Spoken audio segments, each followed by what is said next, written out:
Hi guys, welcome to my channel. My name is Dheeraj Mutha. I am a CA aspirant and I cleared CA Foundation in first attempt.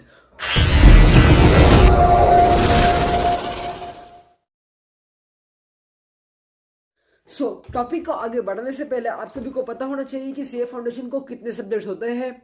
CA foundation को total 4 subjects होते हैं। First होता है accounts, उसके बाद law, उसके बाद maths और सबसे लास्ट होता है इकोनॉमिक्स।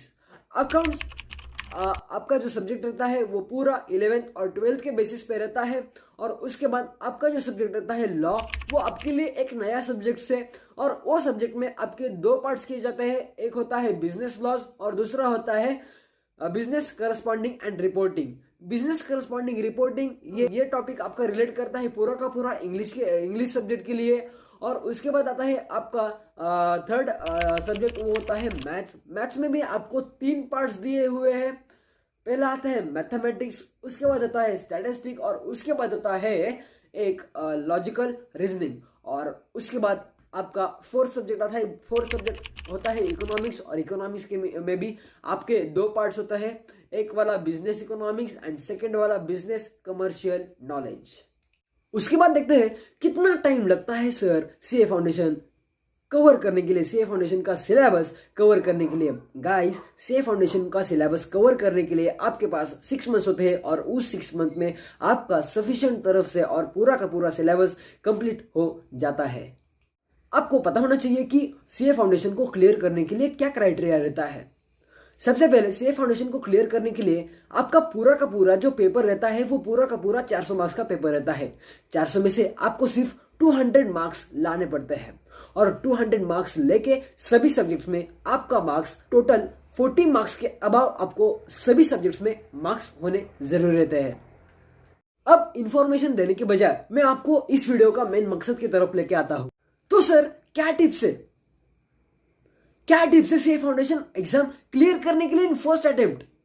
टिप्स यही है भाई कि जो आप आईसीआई मटेरियल यूज करते हो, वो आईसीआई मटेरियल आपको सीए फाउंडेशन एग्जाम क्लियर करने के लिए 100% सफिशिएंट है। मैं आपको एकदम 100% बोल सकता हूं कि आपको आईसीएआई मटेरियल पूरा का पूरा 100% आपको एक बार उससे पढ़ लेना चाहिए। उसमें से आपको सारी की सारी जो इंफॉर्मेशन आईसीआई मटेरियल में दी रही है वो आपको सारी की सारी इंफॉर्मेशन ग्रहण करनी चाहिए, और उसके बाद आप एकदम अच्छे से आप तैयार सीए फाउंडेशन एग्जाम देने के लिए हो। उसके बाद आते हैं आईसीआई आपको प्रोवाइड करता है कुछ आरटीपीज होता है रिवीजन टेस्ट पेपर, जो आईसीआई एग्जाम्स के पहले 1 या 2 मंथ पहले आपके लिए वो अपलोड कर देता है उनके ऑफिशियल वेबसाइट पे। उसके बाद आता है एमटीबी होता है मॉक टेस्ट पेपर, वो भी आईसीआई आपको एग्जाम्स के पहले अपलोड कर देता है। ये क्वेश्चन पेपर्स भी आपके लिए बहुत ही ज्यादा जरूरी होते हैं। और उसके बाद जो आपके होते हैं पास्ट ईयर एग्जाम पेपर्स, ये जो मैंने सारा बताया, ये सारा आपका जब पोर्शन कंप्लीट होगा और उसके बाद जो आपके पास 2 या 2.5 महीने आपके पास रहते हैं, उस मंथ में ये सारे सिलेबस, ये सारा जो मैंने अभी बोला है वो सारा आपका हो जाना चाहिए। लेक्चर्स होने के बाद 4 मंथ्स आपके लेक्चर्स और कंसेप्चुअल क्लैरिटी होने के बाद आपका 5 to 10 क्वेश्चन पेपर आपके सॉल्व करके होने चाहिए। आपका राइटिंग प्रैक्टिस सभी 4 ही पेपर के लिए कंप्लीट होना बहुत और बेहद ही जरूरी है। अब करते हैं थोड़ा सा सब्जेक्ट वाइज डिस्कशन। सबसे पहला आता है आपका सब्जेक्ट अकाउंट्स। अकाउंट्स क्या है? अरे अकाउंट्स में आपको पूरा का पूरा 11th और 12th आपका कवर किया गया है। 11th और 12th का सिलेबस आपका 60 to 80% आपका सिलेबस कवर किया गया है। आपको वही रिपीटेड सिलेबस आपका सीए फाउंडेशन में होने वाला है। बस हाँ, इतना ही फर्क है कि वो जो सिलेबस रहने वाला है वो थोड़ा सा आपको डीप में दिया जाने वाला है। उसके बाद जो आपके 4 मंथ्स आपको आपका पूरा एंटायर सिलेबस कवर करने के लिए और जो आपने क्लासेस ज्वाइन की है उसके लिए होते हैं, और उसमें आप ये पता करिएगा कि आपका अकाउंट्स का सारी की सारी कंसेप्चुअल क्लैरिटी हो रही है। ये क्वेश्चन आपको वो 4 महीने में खुद को पूछना है, क्या मेरी सारी की सारी कंसेप्चुअल क्लैरिटी हो रही है? और हो रही है तो ठीक है, मेरी पढ़ाई बहुत अच्छे मार्क्स पे चल रही है। उसके बाद मैं आपको एक बताने वाला हूं, सीए फाउंडेशन में अकाउंट सब्जेक्ट के लिए आपके मार्क्स पोस्टिंग के लिए भी अलॉट किए जाते हैं। मतलब जब आप पेपर के लिए जाते हैं और आपको क्वेश्चन आता है, पार्टनरशिप का क्वेश्चन आता है या आपको कुछ क्वेश्चन आता है एनपीओ का, तो उसमें अगर आपने सिर्फ पोस्टिंग भी की ना, पोस्टिंग के भी मार्क्स आपको दिए जाते हैं। सो ये याद में रखना कि आपको अगर पूरा का पूरा आंसर निकालना भी नहीं आता ना, तो आप पोस्टिंग करना मत भूलिएगा, पोस्टिंग भी सीखिएगा। आप उस 4 मंथ्स में आप पोस्टिंग सीखना बेहद जरूरी है और आंसर फाइंड आउट करना ये आपका उसके बाद का बहुत काम रहता है। उसके बाद आते हैं राइटिंग प्रैक्टिस पे। राइटिंग प्रैक्टिस अकाउंट्स के लिए है बहुत, मतलब इतनी इंपॉर्टेंट है ना कि राइटिंग प्रैक्टिस आपकी हो रही है ना, तो आप पूरा का पूरा मतलब 100 मार्क्स का पेपर अच्छी तरफ से कवर कर सकते हो। अब जब भी एग्जांपल सॉल्व करने जाओ ना, तो आप पेन ले लो, एक नोटबुक ले लो और उसमें से आपको लिख डालो। पूरा एग्जांपल आपका सॉल्व होना चाहिए फॉर्मेट के साथ और एकदम अच्छे हैंडराइटिंग के साथ। आपका वो राइटिंग प्रैक्टिस होना बेहद बेहद अकाउंट्स के पेपर को पास करने के लिए बेहद बेहद जरूरी है। और अगर आपको बहुत ही अच्छे बनाने होंगे तो आपको आईसीएआई के सारे क्वेश्चंस आपको कम से कम 3 से 4 बार आपके क्वेश्चन सॉल्व होने चाहिए। ये एक बहुत ही इंपॉर्टेंट टिप्स मेरे तरफ से है अकाउंट्स के लिए। उसके बाद आते हैं हम लॉ सब्जेक्ट के ऊपर। मैंने सारे टिप्स मैंने लिख के रखे हैं ताकि मैं कुछ टिप्स भूल ना जाऊं आपको बताने के लिए, ठीक है। सो लॉ सब्जेक्ट की नया सब्जेक्ट है आपके लिए। ये सब्जेक्ट आपने पहले कभी भी नहीं पढ़ा हुआ, तो ये सीए फाउंडेशन में ये सब्जेक्ट एक नया सब्जेक्ट आपके लिए होने वाला है। लॉ सब्जेक्ट को कैसे प्रिपेयर करें सर? लॉ सब्जेक्ट एक आपका लर्निंग सब्जेक्ट है। मतलब अब कंसेप्चुअल क्लैरिटी तो आपको हो गई है, बट उसके बाद आप लिखे कैसे? लिखना मन से है क्या सर? नहीं, लिखना मन से नहीं है। कुछ लैंग्वेज आपको लॉ की ही लगने वाली है, इसलिए आपको लॉ की लर्निंग थोड़ी बहुत लगने वाली है। पास होने के लिए आपकी लॉ की लर्निंग बहुत बहुत अहम हिस्सा है कि आपको सीए फाउंडेशन का लॉ का पेपर क्लियर करवाने के लिए। उसके बाद आता है मैथ्स का पेपर। सभी लोगों को मैथ्स के लिए बहुत डर लग रहा होगा। मैथ्स सीए फाउंडेशन ठीक ठाक इजी है। सीए फाउंडेशन के लिए आपका पूरा का पूरा बेसिक्स का सारा मैथ्स है, वो आपको इजी हो जाएगा। आप अगर प्रैक्टिस करते हो तो आपको जितने ज्यादा क्वेश्चंस, जितने ज्यादा एमसीक्यू आपको मैथ्स के सॉल्व करते आते हैं, उतने ज्यादा प्लीज और प्लीज एमसीक्यू सॉल्व करिएगा। ये मेरा आपको पर्सनल मैसेज है कि प्लीज आप एमसीक्यूज आपको जितने ज्यादा सॉल्व करने आएंगे उतने ज्यादा एमसीक्यू सॉल्व करिएगा। और मैं आपको बता दूं कि मैथ्स में 3 पार्ट्स होते हैं, एक मैथमेटिक्स, उसके बाद स्टैटिस्टिक और उसके बाद आता है लॉजिकल रीजनिंग। लॉजिकल रीजनिंग आपका होता है 20 मार्क्स का। उसके बाद आता है स्टैटिस्टिक आपका होता है 40 मार्क्स का और मैथमेटिक्स आपका होता है 40 मार्क्स का। ओके, लॉजिकल रीजनिंग जो 20 मार्क्स का है ना, इजी है, आपको बहुत और बहुत अच्छे से समझ में आने वाला है और आप खुद दिमाग लगा के उसको सॉल्व कर सकते हो।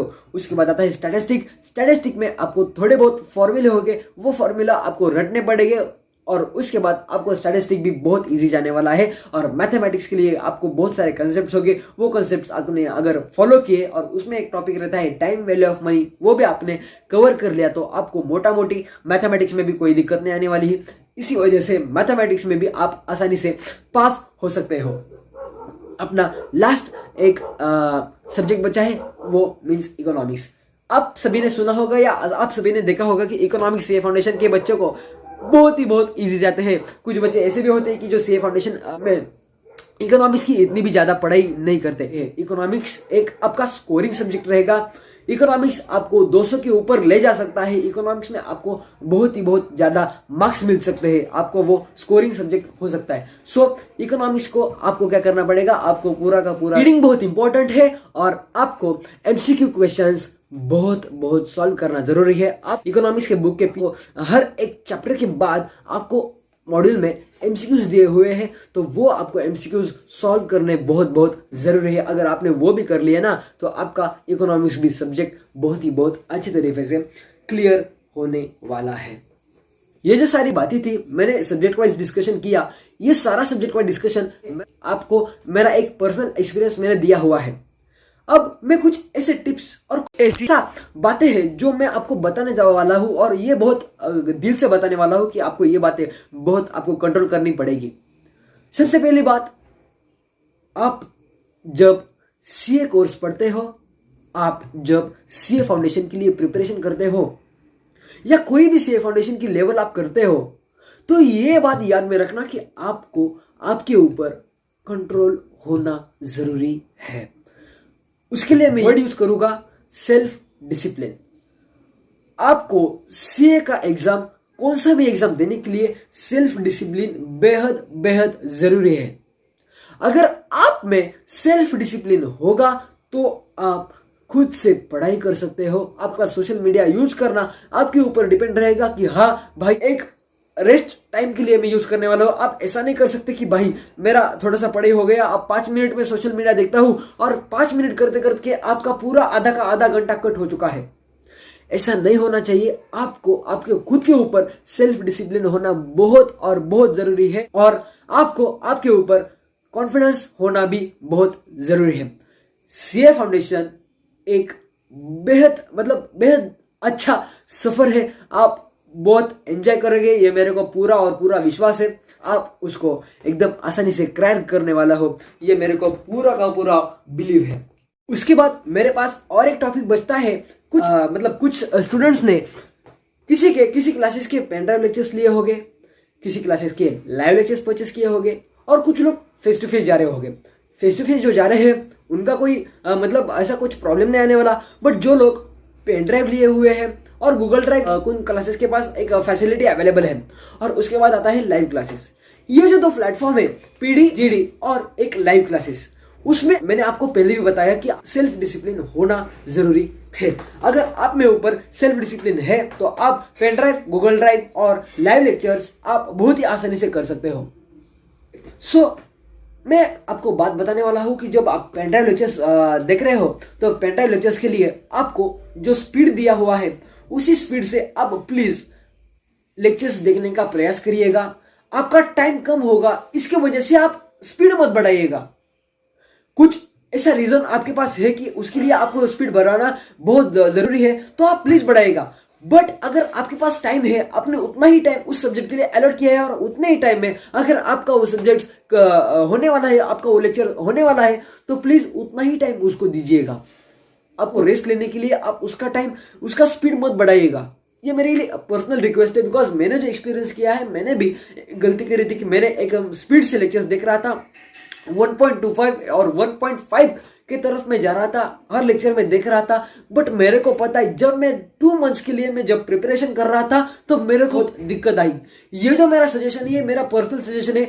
कुछ बच्चे ऐसे होंगे कि माइंड एकदम शार्प रहेगा और उनको अगर 1.25 स्पीड से देखा तब भी चलता है, उनको समझ में आता है, तो प्लीज आप देखिएगा। बट ये आपके ऊपर डिपेंड रहता है कि आपको अपना पर्सनल एनालिसिस करना पड़ेगा कि हाँ मैं कब कंफर्टेबल हूँ, नॉर्मल स्पीड पे कंफर्टेबल हूँ या मैंने स्पीड बढ़ाया तब भी चलेगा। और कुछ ऐसा भी डिपेंड रहता है कि आपकी फैकल्टी किसी है सब्जेक्ट के लिए, अगर वो फैकल्टी थोड़ा सा स्लो बोल रही है तो आप उनके लिए स्पीड बढ़ा सकते हो। सो ये सारी बातें हैं, बहुत सारी बातें मैं आपको बताने वाला हूँ। ये सारी बातें मैं जब सीए फाउंडेशन कर रहा था मैंने एक्सपीरियंस किया है और ये सारा एक्सपीरियंस मैंने आपको इस वीडियो में शेयर किया हुआ है। और भी कुछ मुझे लगा कि आपके लिए कुछ कंटेंट लेके आना पड़ेगा, तो मैं इस चैनल के माध्यम से आपके सामने वो सारा कंटेंट मैं आपको शेयर करने वाला हूं। इस वीडियो में बस इतना ही। ये सारा अगर आपने ये सारी टिप्स और ये सारी जो मैंने मेन चीजें बताई, ये अगर आपने फॉलो भी करी ना, तो आपको सीए फाउंडेशन क्लियर होने से कोई नहीं रोक सकता। और अगर आपने अपने माँ बाप का चेहरा अपने आंखों के सामने लाया और पढ़ाई करते हो, तो आप खुद को रियलाइज करोगे कि हाँ मुझे यही कोर्स करना है, मुझे सीए फाउंडेशन ही करना है और मैं इसे क्लियर करके अगले 4 अटेम्प्ट में फोड़ के आने वाला हूँ।